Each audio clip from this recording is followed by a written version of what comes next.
ఏలూరు జిల్లా పోలీస్ ప్రధాన కార్యాలయంలో బాబు జగ్జీవన్ రామ్ జయంతిని పురస్కరించుకుని ఏలూరు జిల్లా ఎస్పీ కె ప్రతాప్ శివకిషోర్ ఆదేశాలపై అదనపు ఎస్పీ అడ్మిన్ ఎన్ సూర్యచంద్రరావు బాబు జగ్జీవన్ రామ్ చిత్రపటానికి పూలమాల వేసి ఘనంగా నివాళులర్పించి సిబ్బందికి మిఠాయిలను పంపిణీ చేశారు.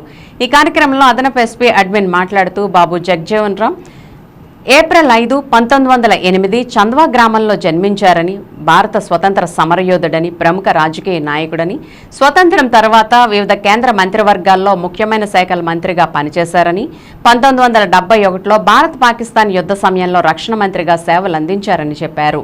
ఈ కార్యక్రమంలో AR DSP Chandrasekhar, SB inspector Malleswararao, RI Pavan Kumar, ఆర్ఎస్ఐలు భాస్కర్రావు, అమరేశ్వరరావు మరియు పోలీసు సిబ్బంది పాల్గొన్నారు.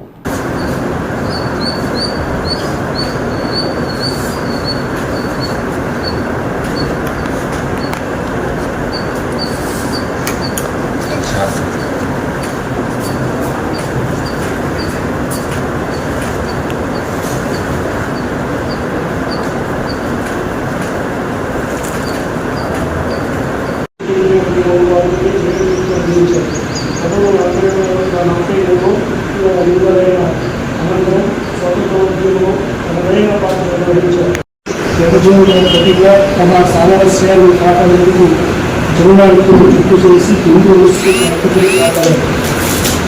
బాబు జగజ్జీవన్ రామ్ కేంద్ర మంత్రి 1940లో భారతదేశంలో అత్యంత తాత్కాలిక ప్రభుత్వంలో అతి చిన్న వయసులోనే కార్మికులు క్రీడా నియమాలు వదిలారు.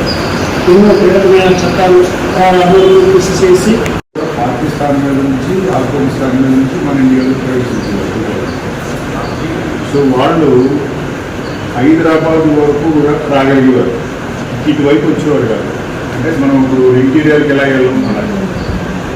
మళ్ళీ అక్కడ నుంచి ఢిల్లీ నుంచి డైరెక్ట్గా కలకటా వెళ్ళారు.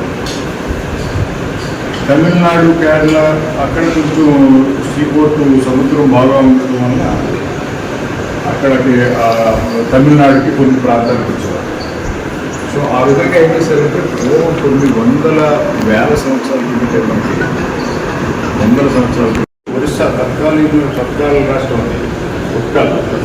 ఆ ఉత్కల్ రాష్ట్రం దగ్గర వచ్చి ఒకసారి మనం ఇది కూడా చూద్దామని మనకి అసలు స్టేట్ లేదు.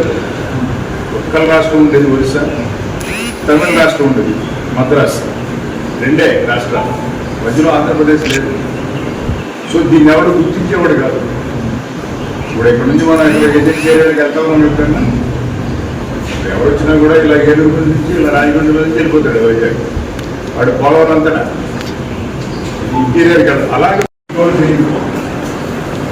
ఇంకోటి ప్రాంతంలో వెళ్తుంది. ఎవరో గోదావరి పట్టాలు సీతారామయ్య గారు ఇలా కొద్దిమంది ఈ రాజ్యాంగంలో రాసిరచ్చు. ఆ 349 మంది అలాగే